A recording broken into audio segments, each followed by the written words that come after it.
Attitude, Effort, Results podcast presented by Teamwork Online. I'm your host, Tanner Natsky. If you are watching online, you obviously can see that we have two new things happening today. One, Hunter is here with us for the first time visually. Obviously, we did the World Series of Emotion with him after the Diamondbacks World Series run.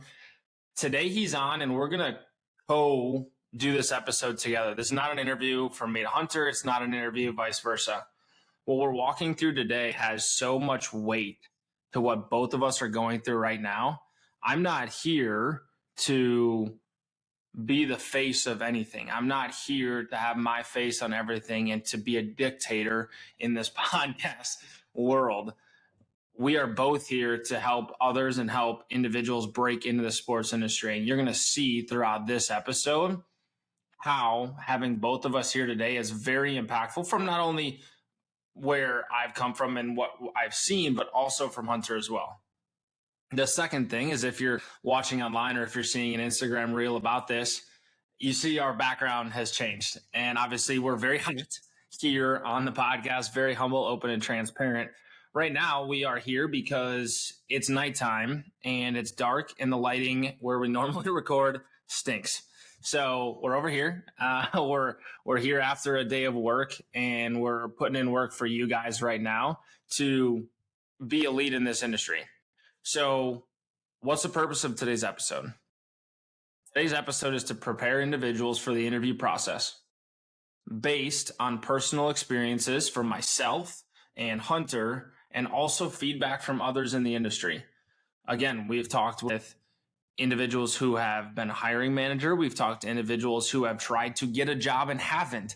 And if you guys have been able to see where we're walking here, Hunter and I have laid out a pretty good process so far of connecting with individuals, starting from the bottom, from the resume process, which we just walked through, and Jace just told us why all of that works. Today, we're diving into interview preparation. Next week, we're going into the actual interview process. So I'm going to open it up to Hunter real quick because he just walked through a process that's very important for you guys to understand and to come from somebody who is in the same shoes as you 7 months ago, 8 months ago, and has now walked through the interview process again. Then we're going to kick it back to me for an agenda, and we're going to dive in. Wonderful. So very excited to be here today. Like Tanner said, I'm excited to be on this side of the camera.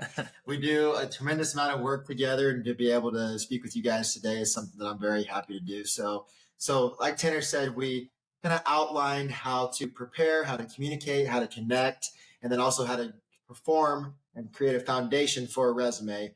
Now we're going to dive into the interview process. So this is something that Tanner and I are very familiar with. I'm fortunate as of recently to have gone through this process with the D-backs. And it's something that's very top of mind, very fresh. And we think that it's very impactful to share that information with you right now, because some of the advice we're going to share today is not commonly known, and it's going to help elevate you above your competition. So with that, I'm going to kick it back to Tanner, and we can dive right into this episode. We're pumped. I don't know how this is going to work, but it seems like it works well so far.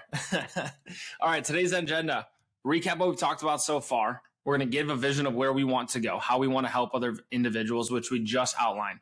Now we're going to dive into finding the objective and the goal, or the objective is the goal of the actual interview.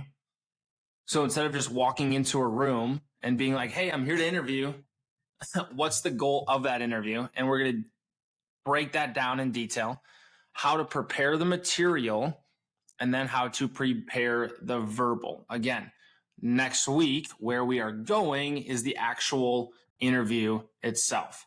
So, recap of what we talked about so far. We've discussed how to connect, communicate, effectively set yourself up for success when career searching, tactics on how to construct a concise and precise resume, and real life example from Jace. We're here to help guide you through the path. We've been through it recently, like about as recent as you could possibly have it for both of us.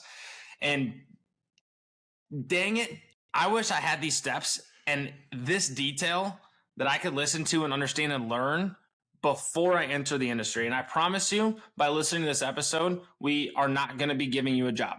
We are not going to have the perfect interview strategy. Another thing that I can promise you is you're going to be equipped with information needed to have one hell of a chance to win a job. So this is what we're going to talk about today. First, finding the objective of the interview. First things first, why are you interviewing? Let's break it down. Very, very simple.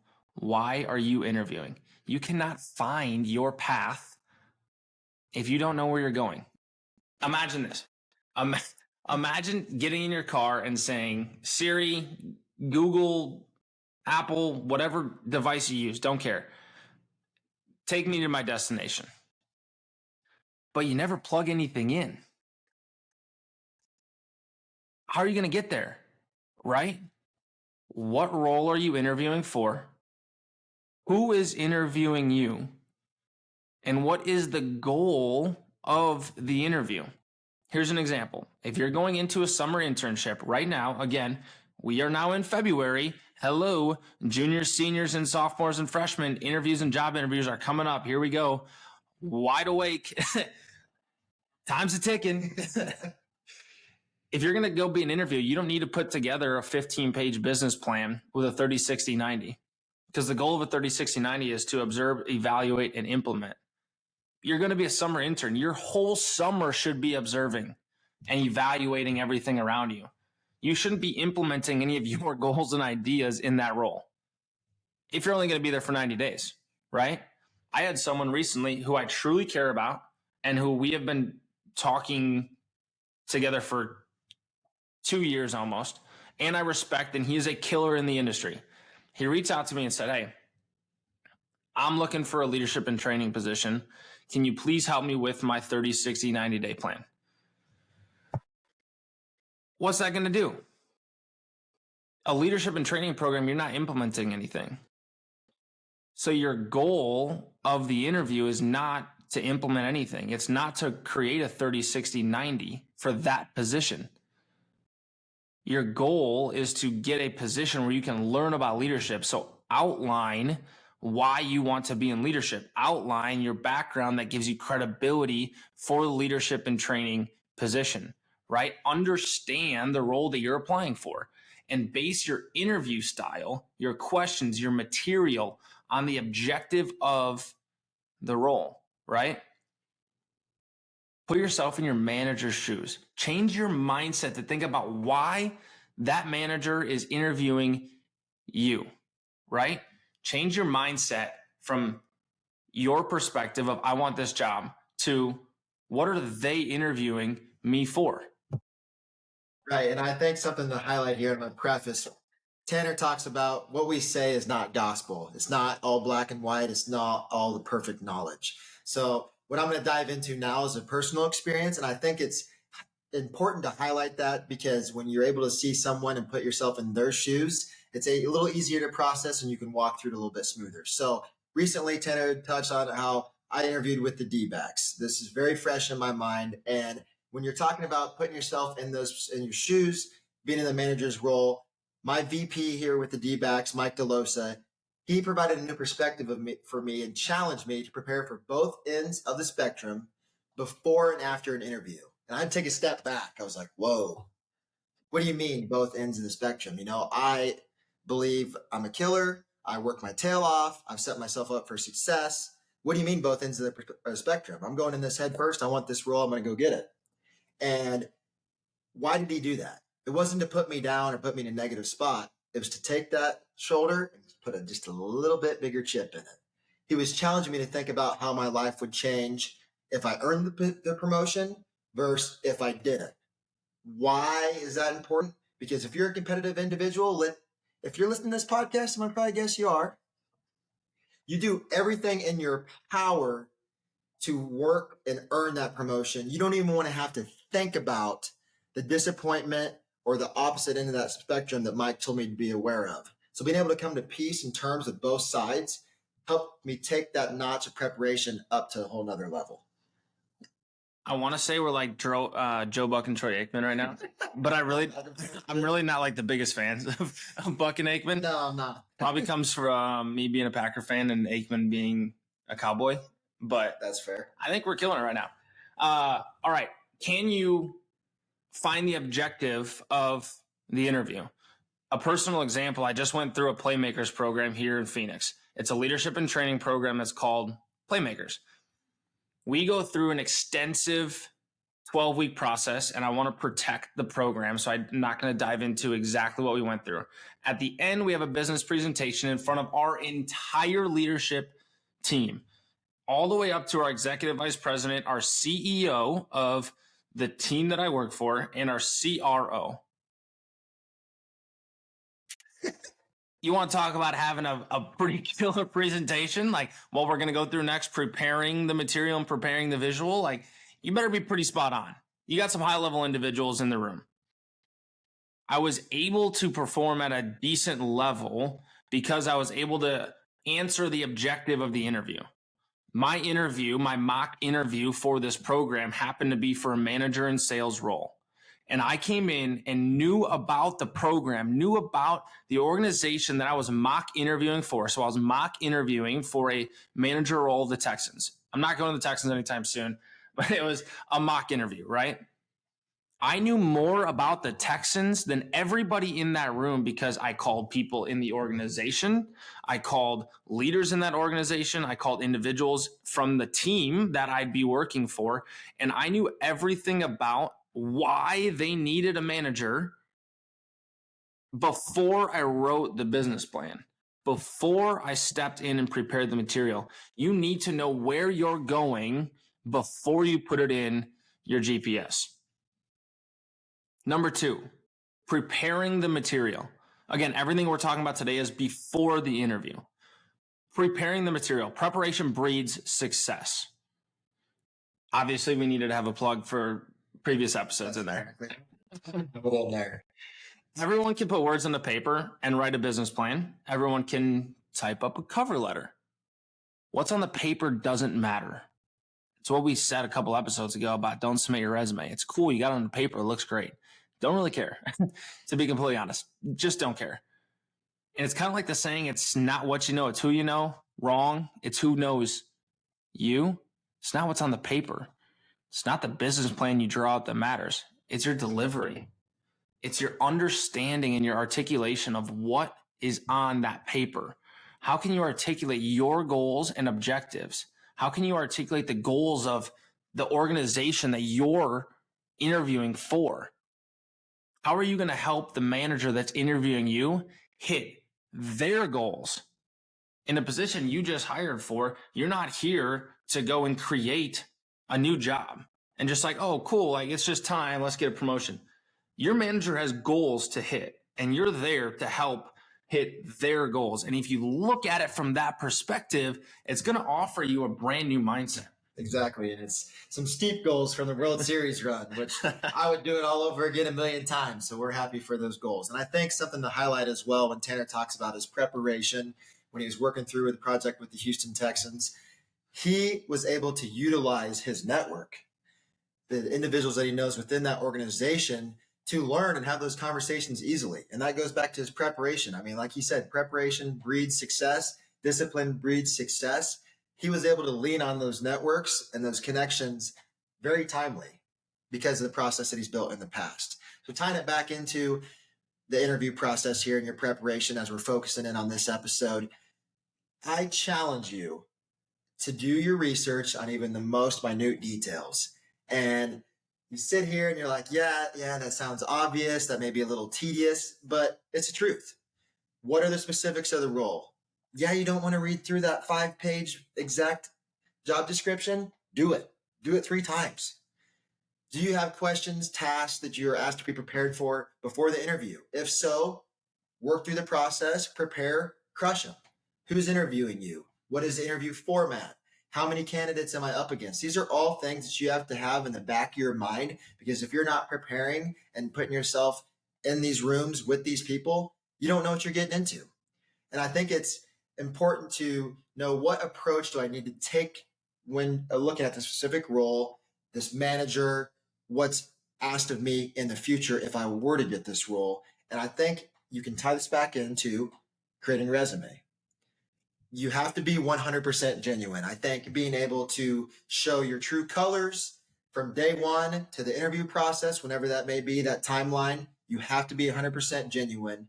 So I'm not saying you want to be fake or put on a show for this interview. That's not what I'm saying in your preparation. I'm saying when you're preparing, why would you not tailor your approach, your questions, your mindset, your fire to that specific role, just like you did in your resume?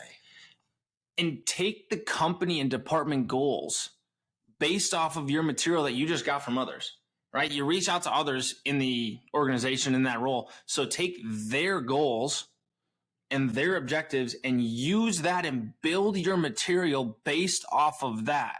Here's an example. Let's say you're in a hiring room. Hey, based off my conversations with your current team, this role opened up because we need to sell more product. I'll be able to help you sell more product. What are we, drug dealers? We're selling product over here.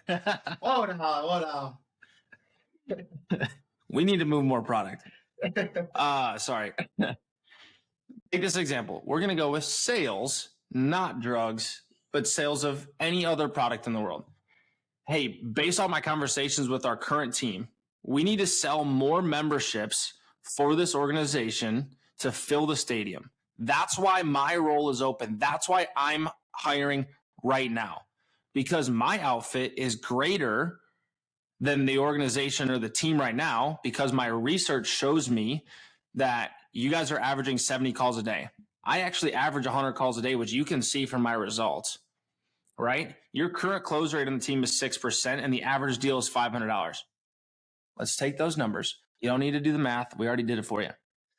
But if you can use those numbers, you don't even have to tell them that you did research. Hey, your team averages 70 calls a day right now. Your team's close rate is 6%, and their deal is averaging $500 per deal. Are your managers not going to be impressed that you went above and beyond to prepare before you came to the interview? So now you can explain why you're the right fit. Hey, I average 100 calls per day. Your team averages 70, 75. By having 150 more calls per week and staying on the average close rate at 6%, if I were to statistically hit those numbers, I'll be able to generate $4,500 more per week, just under 20 grand a month. That's what your manager wants to hear, because that's why he's hiring for this role, right? And let's say this, you go in, and we're going to dive in deeper next week, but now I'm feeling myself. And at the end of that, you just explain, one, that you did some research, two, that your numbers actually line up and that you'll be able to help your manager. And now you finish with, hey, Mr. Manager, Mrs. Manager, I know you're one of the top leaders in this industry. So I know that I'm going to have some gaps. Be humble about it, right?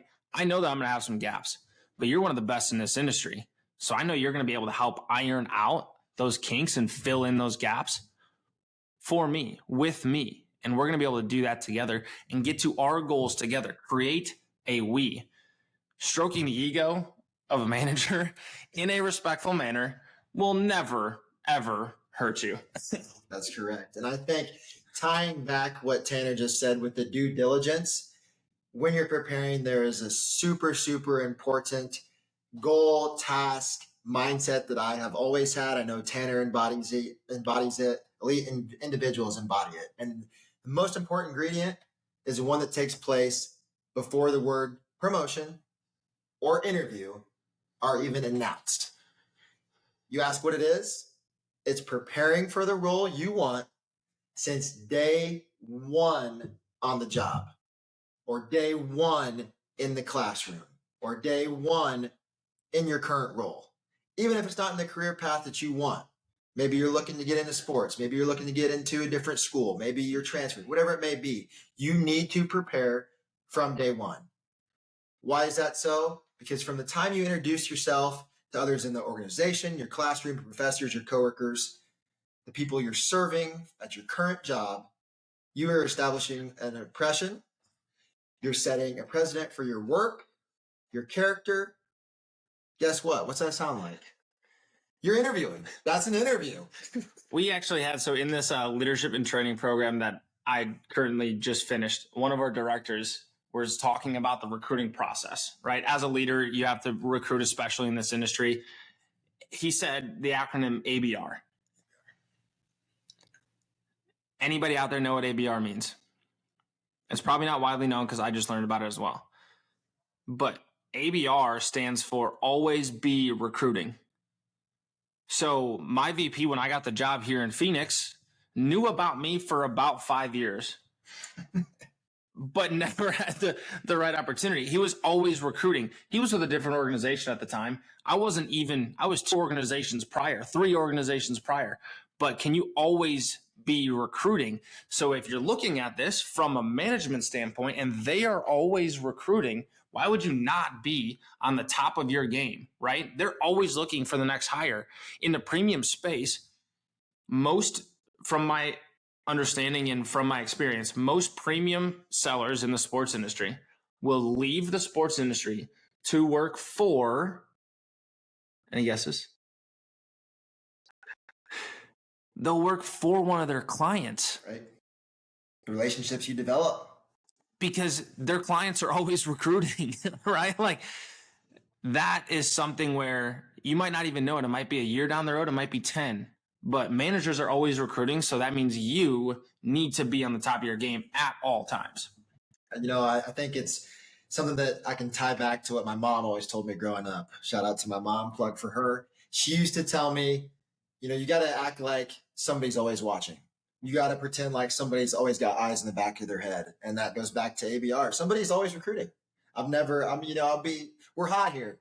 I didn't know ABR. I just learned something tonight too. So see, I'm still learning. But I think what's, to take away from what we just said, you can't put this magic speed ramp 2 weeks before an interview after you've been with an organization for 6, 12, 24 months and expect that your preparation from those 2 weeks before the interview will be enough to land you the job, will be enough to maybe recover a relationship, or maybe to mask your prior behavior and reputation in the office.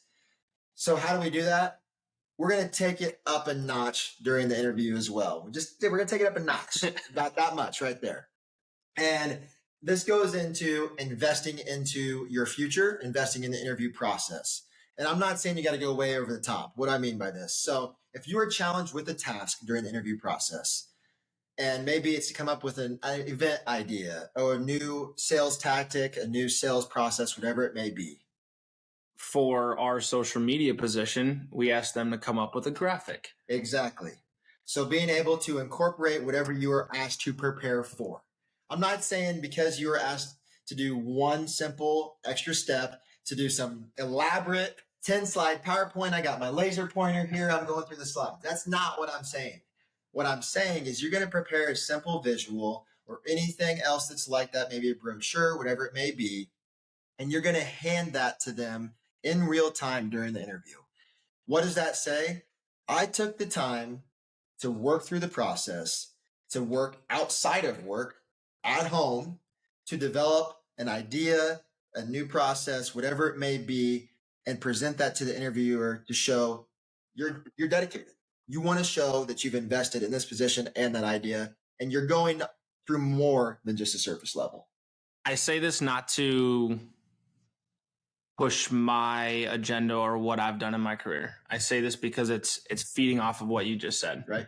For this Playmakers that we just went through, we have this final presentation. Again, everybody is on this email invite. So there are 9 high-level managers within our organization that are going to be in this presentation, our CEO and CRO included. Is that it? That's everybody was there? That's it. Anybody else? That's as high as it goes. That puts a lot of pressure on somebody. It's a lot of pressure for some individuals, especially if they're in college right now, or if they haven't gone through this process a lot, to step in front of anybody for an interview. And we're going to talk about preparing about the verbal. But right now, the material that Hunter just talked about, if you can create something that is of value, not only should you put it in front of them during the interview, maybe put it in front of them 24 hours beforehand, if you have that opportunity. Now, if it's virtual or you're flying in for an interview, or like Jay said last week, where you're coming down for a group interview, you don't have that opportunity. I recognize that. But what we talked about before is getting comfortable being uncomfortable. I went and put my business plan in front of our CEO and our CRO a day and a half before the interview because I wanted them there. I am so psycho.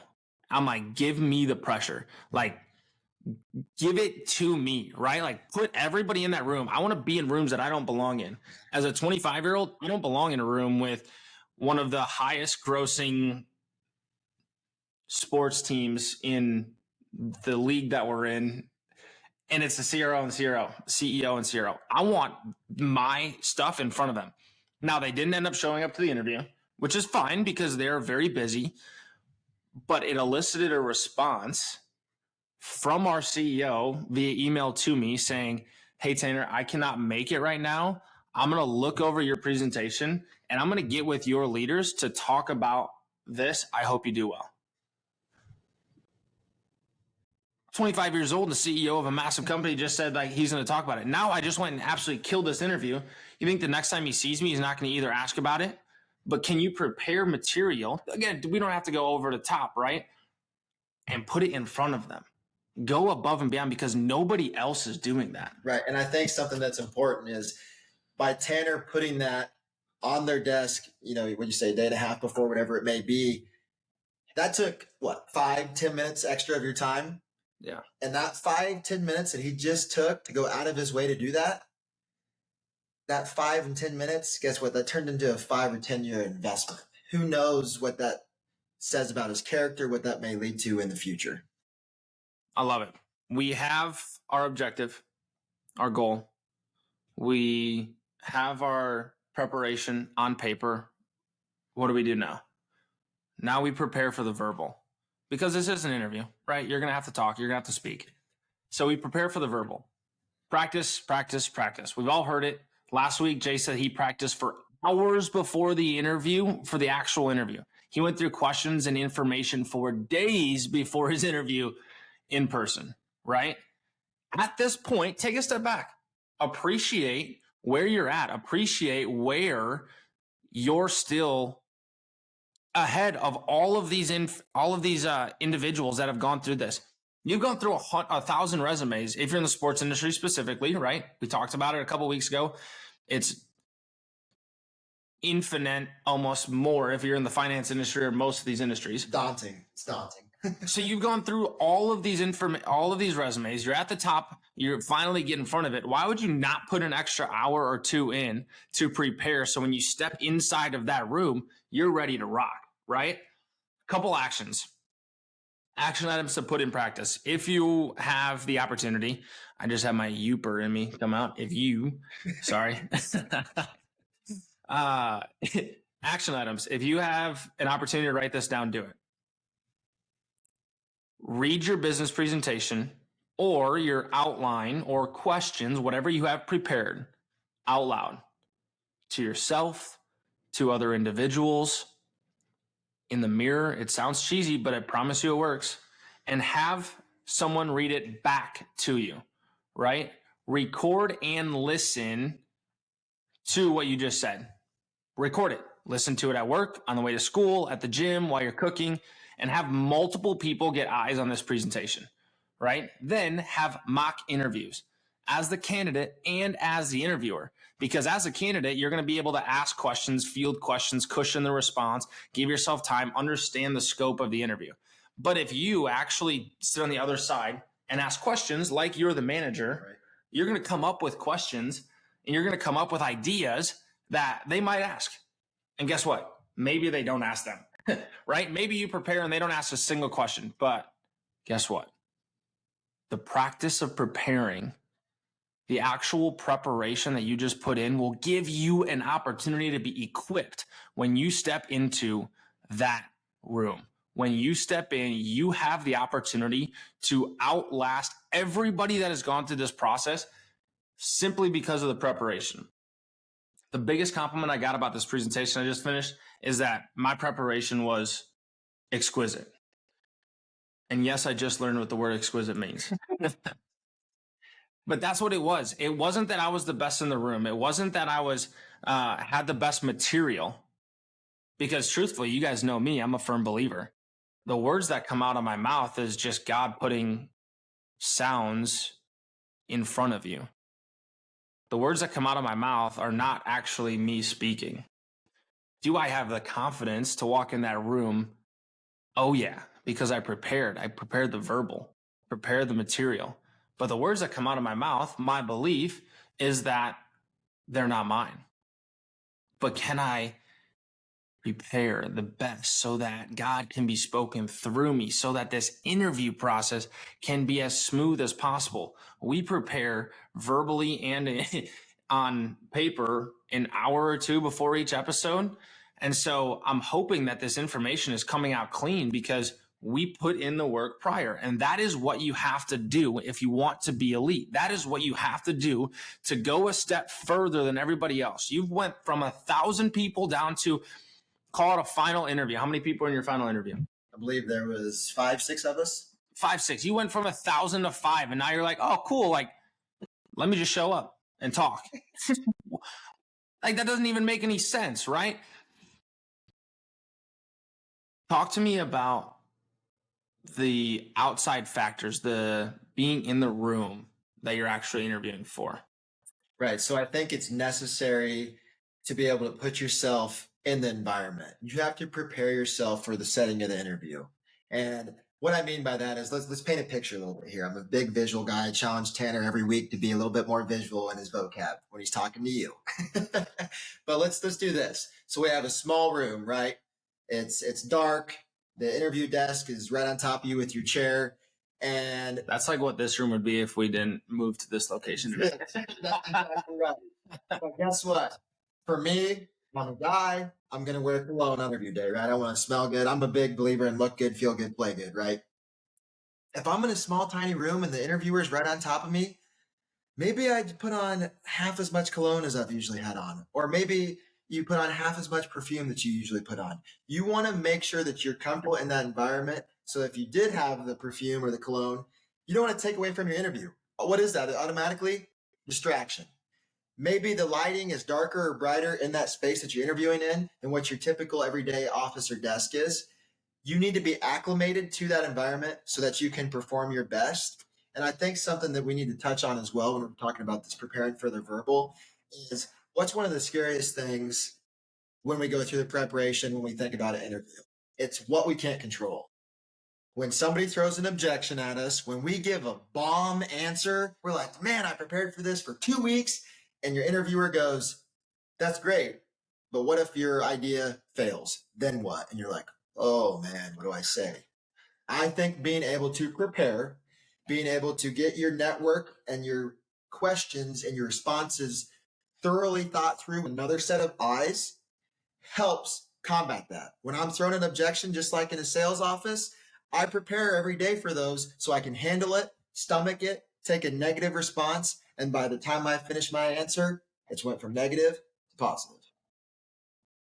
And one thing that people don't understand in addition to that is your body reacts to this as well. Your nerves heighten. Why do you think players crumble under pressure? Why do you think rookies are typically crumbling under pressure in all sports? Because they haven't been in that environment before. That's right. And we take a lot of people coming into this industry have done sports before. A lot of individuals listening to this have been in situations like that. Why would you not put yourself in a situation? Why would you not prepare your body? And a lot of people don't understand that. A lot of people don't think about that. But if you can sit in a room, and again, we understand that, let's say you're going to be a barista at Starbucks.